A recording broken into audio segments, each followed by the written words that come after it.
안녕하세요. 산성특 첫 번째 입문 시작하겠습니다. 저희는 크게 두 가지 근거를 들어 중대재해처벌법, 즉 중처법 폐지가 필요하다는 것을 말씀드리고자 합니다. 첫 번째, 중처법은 방법론의 측면에서 적절하지 못합니다.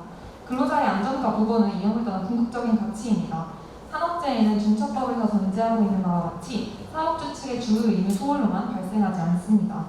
두 번째, 중처법은 실효성이 떨어집니다. 법 체계적으로 맞지 않을 뿐만 아니라 중처법의 유예기간에 따라 제정 대상이 혼돈적이고 실질적이지 못합니다. 중처법은 50인 미만 사업장의 경우 3년간 유예기간을 두어 5인 미만 사업장은 법 적용 대상에서 아예 제외하고 있습니다.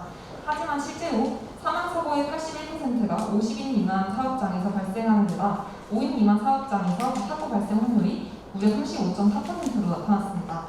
또한 법 체계적으로도 중처법은 고의 및 인과관계의 요건을 무시하는 측면이 있어 법리적 유효성이 떨어집니다. 경영 책임자 등에게 고의, 적어도 미필적 고의와 같은 요건이 인정되기 어려울 수 있습니다.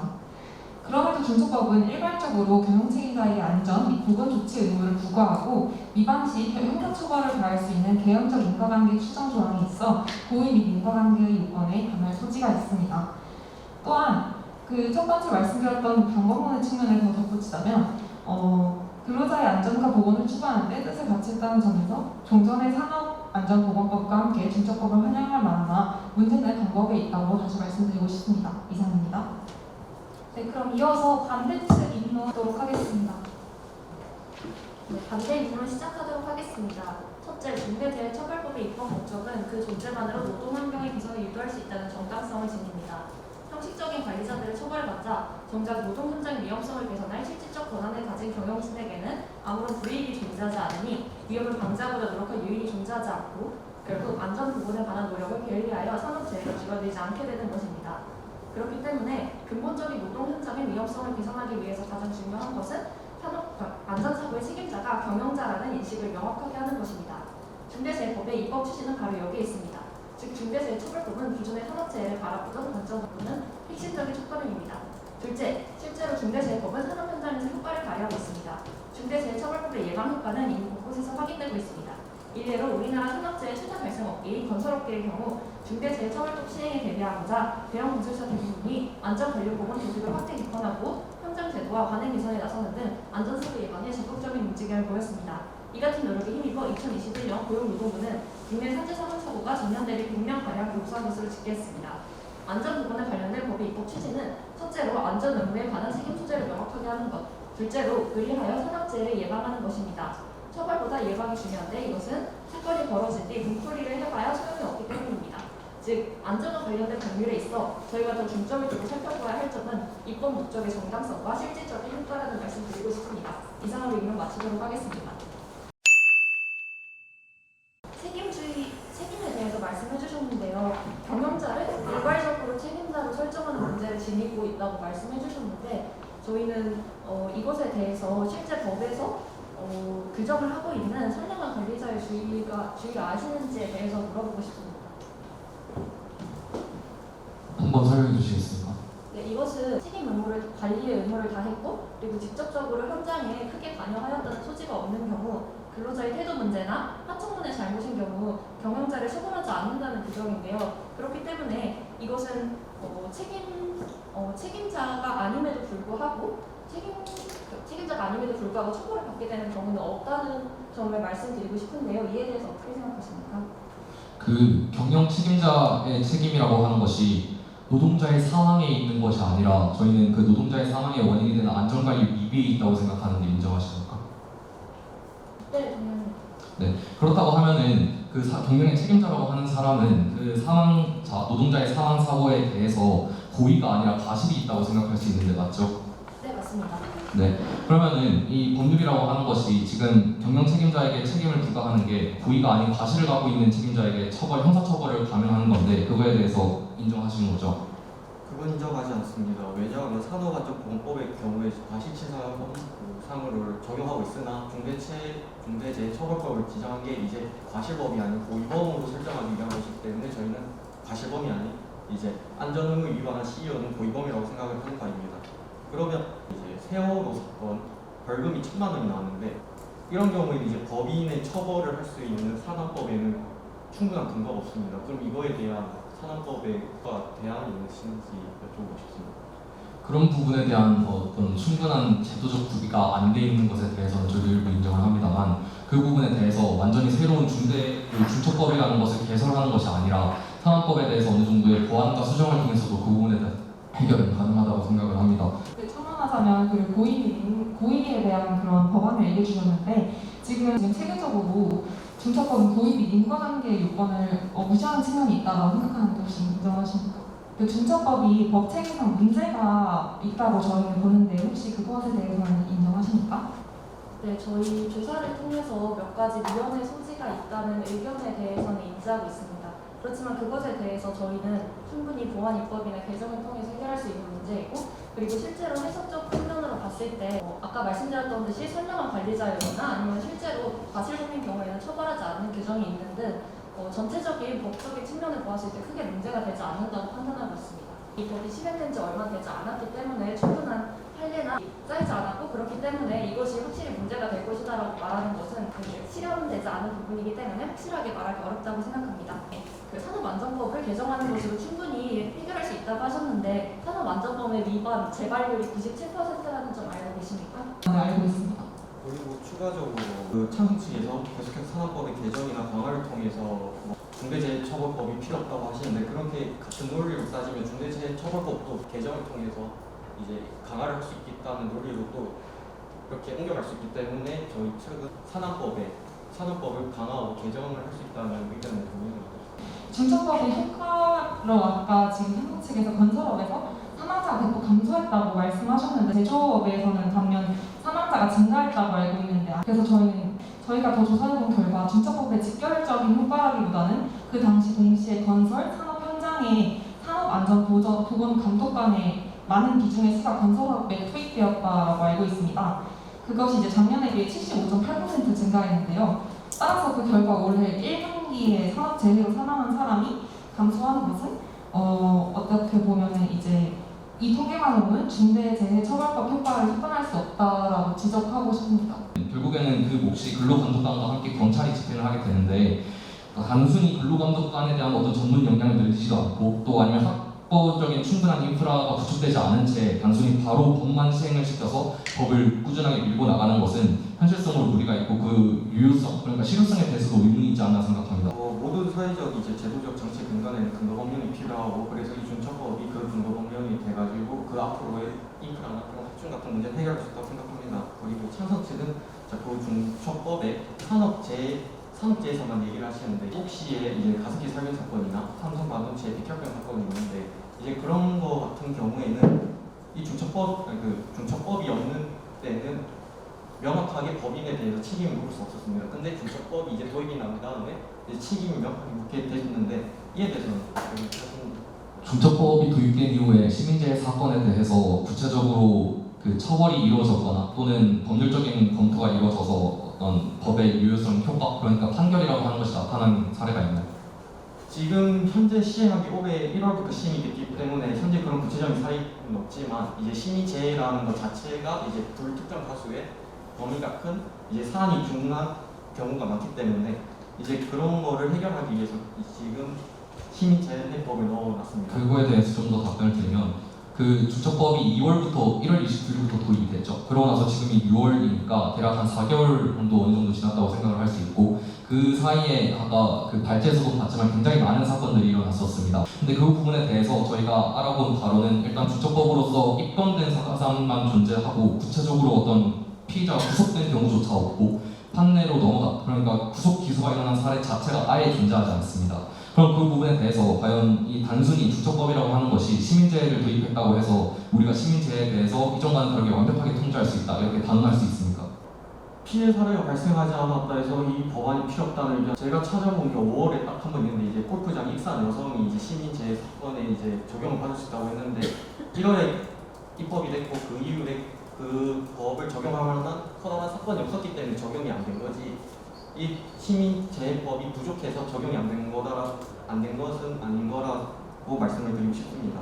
그 시간적인 측면에 대해서도 저희가 앞서 말씀드렸지만 근로감독관의 수가 적고, 또 구체적인 법률의 명확성이 현저히 떨어지기 때문에 실제로 법률이 있다고 할지라도 그 법률을 실제로 적용을 해서 우리가 명확한 어떤 법령이나 조건을 판단하여 처벌을 내리는 건 어렵다라는 의견이 있었고 그 부분이 실제로 사고는 있었지만 시간이 지났다 하더라도 처벌로 이어지지 않았다 또는 그런 구속 기소로 이어지지 않았다라고 하는 거에 대한 근거가 될 수 있을 것 같은데 어떻게 생각하시나요? 시간이 지났다고 이 법을 적용 안 됐다는 것은 이제 RCG나 법을 2번 적용할 수도 없고 이미 끝난 사안을 가지고 이미 끝난 사안이기 때문에 이 법을 왜 적용 안 했냐는 것은 좀 논리적 비약 같고요. 그리고 이제 지금 시민 재해 같은 경우에는 발생을 하고 난 뒤에 책임을 물 수 없는 안타까운 사안이기 때문에 지금까지 적용이 된 게 없다고 말씀드리고 싶습니다.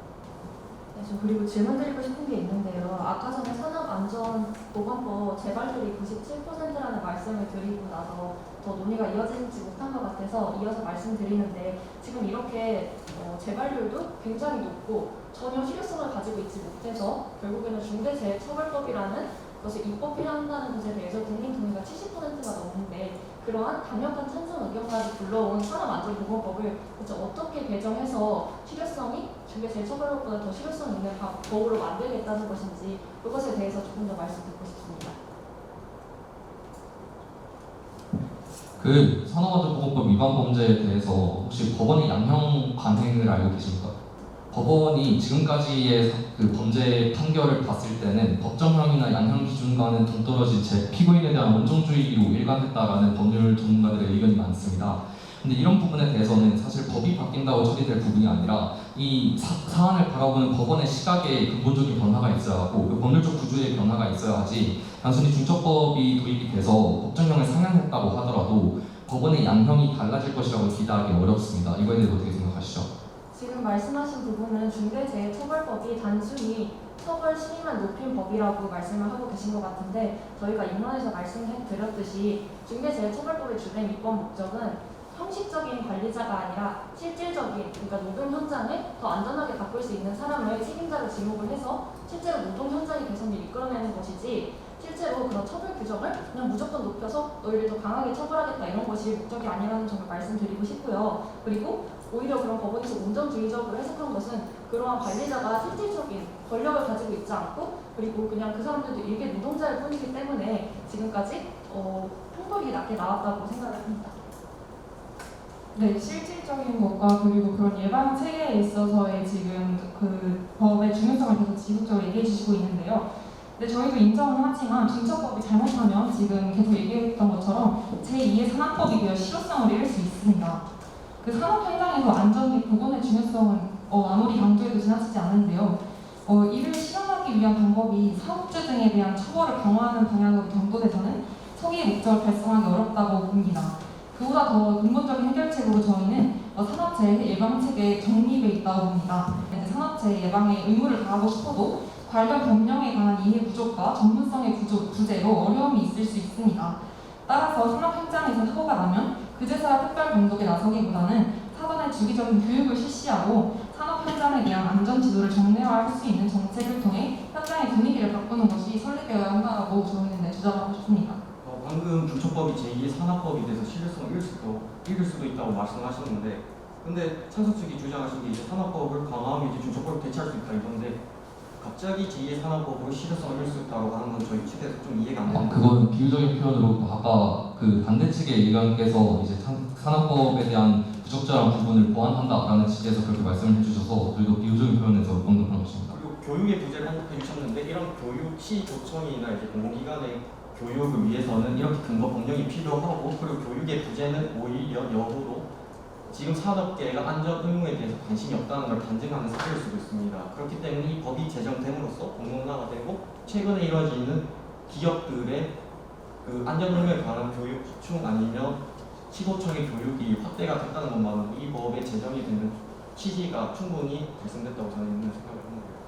네, 그리고 첨언하고 싶은 부분이 있어서 말씀드리는데 아까 전에 교육이 법을 통해서 공론화가 되었다 약간 이런 말씀을 해주셨는데 거기에 첨언하자면 지금 중소기업이 이 중재법이 그러니까 개정된 이후에 지금 우리의 그 교육 그 안전 관련해서 전문 인력이나 이런 것이 너무 턱없이 부족하다. 그래서 이 법을 지키기가 어렵다라고 말하는 설문조사 결과가 쏟아져 나오고 있습니다. 그런데 이것은 역으로 여태까지 얼마나 안전보건법이 존재하였음에도 불구하고 중소기업에서 이런 안전관리가 잘 이루어지지 않는 것인지를 볼 수 있고, 그리고 오히려 약간 우리가 부족하다라고 말할 수 있게 된 것이 이런 법이 제정이 됐기 때문에 이 법을 지키지 않으면 큰일이 나겠다라고 생각이 됐기 때문에 이것을 우리가 우리 사실 이 인력도 부족하고 지원도 부족하다라는 의견이 나오기 시작하는 것이 이런 법이 제정됐기 때문이라고 생각이 되고요. 그리고 이런 것은 충분히 정부에서 지원을 확충하거나 제도를 늘리는 방향을 통해서 해결할 수 있다고 생각합니다. 네, 지금 방금 중소기업에서의 이런 산업재해를 지금 기존의 경전의 법이 뭔가 보완하고 다루고 있지 못하다라고 얘기해 주셨는데 저희도 그것에 대해서 공감을 하고요. 그래서 그것과 관련해서 지금 그 5인 미만 사업장에서 산업재해가 제일 많이 발생하거든요. 혹시 그것에 대해서는 알고 계신가요? 네, 알고 있습니다. 네, 그러면 지금 중첩법이 근데 5인 미만 그 사업장 내에서 발생하는 산업재해를 그 법 적용 대상에서 제외하고 있는데 그것도 혹시 아십니까? 네, 알고 있습니다. 네, 그러면 그것에 대해서는 그래서 저희는 그것을 적용하지 않는다라는 것에 있어서 실효성을 또 한 번 그것에 의문을 던지게 되었는데 그것에 대해서 어떻게 생각하시나요? 이 법을 발의한 정당이, 그래서 최근 그 정당이 이제 모든 사업장 확장해야 된다는 개정안을 발의했고요. 그렇기 때문에 저희도 중첩법은 충분한 개정으로 이제 다시 그 법의 취지를 살릴 수 있다, 그렇게 생각을 하는 바입니다. 네, 혹시 그러면 중첩법의 법률 내용에서 재해조사 보고서라는 것이 언급되고 있다는 건 아십니까?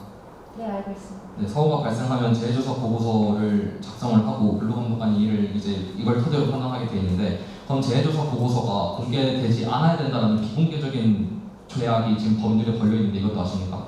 네, 알고 있습니다. 네, 그러면 아까 말씀해주신 중첩법의 제한 목적이 사고를 예방하는 것인데, 재해조사 보고서를 만드는 것 자체가 우리가 어떤 사고가 발생하였을 때 그 사고의 원인을 규명하고 구체적인 해결 방안이나 대책을 마련해서 좀 처리하는 측면에서 그런 효과가 있는 것인데, 이 재해조사 보고서를 비공개로 함으로써 다른 기업에서도 사고가 발생했을 때 그 사고가 어떻게 일어났는지 구체적인 원인을 알지 못한다면 다른 기업이 사고가 발생했을 때 우리가 그 사고를 토대로 참고를 해서 다른 안전규칙이나 이런 것들을 만들 수 있는데, 이것을 비공개한다면 이 법률이 과연 예방적인 측면에서 효과가 얼마나 있을지 의문인데 이거에 대해 답변해 주시겠어요?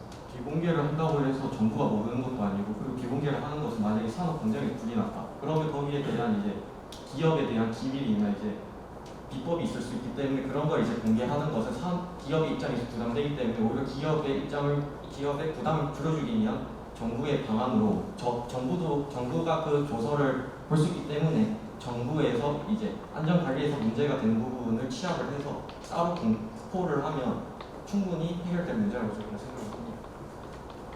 네, 그 중첩법을 도입을 했을 때 기업이 안전 관련된 정책들을 도입하면서 그 문화의 변화가 생겼다라고 말씀을 해주셨는데, 혹시 중첩법에 대해 인식하고 있는가라는 설문조사에 대해서 기업이 설문조사에 답변한 비율이 48%가 중첩법에 대해서 제대로 알지 못한다라고 답변을 했습니다. 이거에 대해서 어떻게 생각하시죠? 네, 물론 그런 설문조사가 있다는 것은 알고 있지만 그것은 이 법이 시행 초기이고 아직 충분하게 정부의 홍보가 이루어지지 않았기 때문이지 이 법 자체의 문제라고 보기에는 어렵다고 생각합니다. 시행 뒤 100일이 지난 다음에 설문조사를 한 결과인데 이걸 초기로 볼 수 있을지 의문이고요. 그럼 그 대신 모른다는 48%였지만 준수하고 있다라는 질문에 65%가 네라고 답변한 것도 알고 계십니까? 모르는 상황에서 어떻게 준수하냐는 질문에 네라고 말을 할 수 있을지에 대해서는 기업이 그냥 법의 처벌을 피하기 위해서 행동하는 게 아닌가 생각하는데 어떻게 생각하십니까? 모르고 있는데 법의 처벌을 피하기 위해서 행동했다고 보기에는 조금 어렵다고 생각을 하고요. 법의 처벌을 피한다는 것은 이 법을 구체적으로 알고 처벌을 피하기 위해서 행동하는 것이지, 법을 모르고 있음에도 조치를 취하고 있다고 대답한 것은 여러 가지 중소기업이나 이런 전문 인력이 부족한 상황에서 일어날 수 있는 일이라고 생각이 되는데, 이것은 법에 대해서 교육을 강화하거나 정부에서 여러 지원 등 제도를 보충함으로써 해결할 수 있는 문제지 이 법 자체의 문제는 아니기 때문에 논제에서 벗어난 질문이라고 생각이 됩니다. 그리고 잘 인지하지 못한다는 것이 왜 폐지의 근거가 되는지 잘 이해하기가 어렵습니다.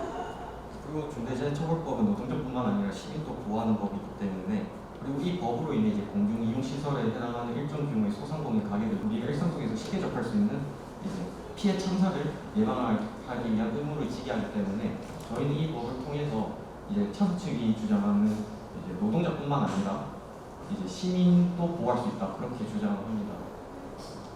네, 그리고 마지막으로 말씀드리고 싶은 점은 산업안전보건법을 대체 어떻게 개정해서 중재법보다 더 실효성이 있는 법인지 말씀해 주시지 않았다는 점을 말씀드리고 싶습니다. 네, 저희 토론 여기서 마치도록 하겠습니다. 네, 그럼 지금부터 찬성 측 결론을 시작하도록 하겠습니다. 먼저 저희는 중첩법에 대한 폐지 찬성의 근거로 두 가지를 제시했었습니다. 중첩법은 적절하지 못한 방법으로 그 법리적인 명확성을 띠지 못한 채 포괄적인 내용만 그리고 규범만을 가지고 처벌만 과도하게 높은 수준으로 집행하고 있다는 점과 그리고 그 중첩법의 실효성 자체가 5인 미만 사업장에는 적용되지 않는다는 점 그리고 실제로 적용한 다음에 제조업의 차원에서는 법이 사원사고 비율이 늘었고 또 근로감독관이 과로에 있는 등 그 실질적인 인프라 자체가 구축되지 않았다는 점을 지적했습니다. 안전을 위한 예방의 수단으로 법률을 통한 처벌 강화만 있는 것은 아닙니다. 처벌 강화보단 구체적이고 실질적인 안전보건 기준과 의무를 제정하고 기업들이 이를 준수할 수 있도록 돕는 현장에서의 지원도 우선시되어야 할 것입니다. 법률로서의 기본 법률적 형식도 제대로 갖추지 못한 채 법체계에 혼란을 일으키고 실질적인 안전체계 구축에도 충분한 효과를 가져오기 어려운 법률을 그대로 방치하고 집행한다라고 하는 것은 득보다 실이 더 크다고 할 수 있을 것입니다. 법이라는 이름에만 초점을 맞출 것이 아니라 진정으로 노동자를 고민하는 문화가 먼저일 것이라고 생각합니다. 참고로 또 중첩법을 개정하여 보완한다고만 말씀을 해주신 부분에 대해서는 법리적인 해석의 명확성을 띄어내지 않고 법치기가 혼란스러운 과정에서 과연 개정만으로 중첩법도 개정만으로 가능할지는 의문입니다. 이상으로 결론 마치겠습니다. 네, 그럼 마지막으로 반대측 결론 듣겠습니다.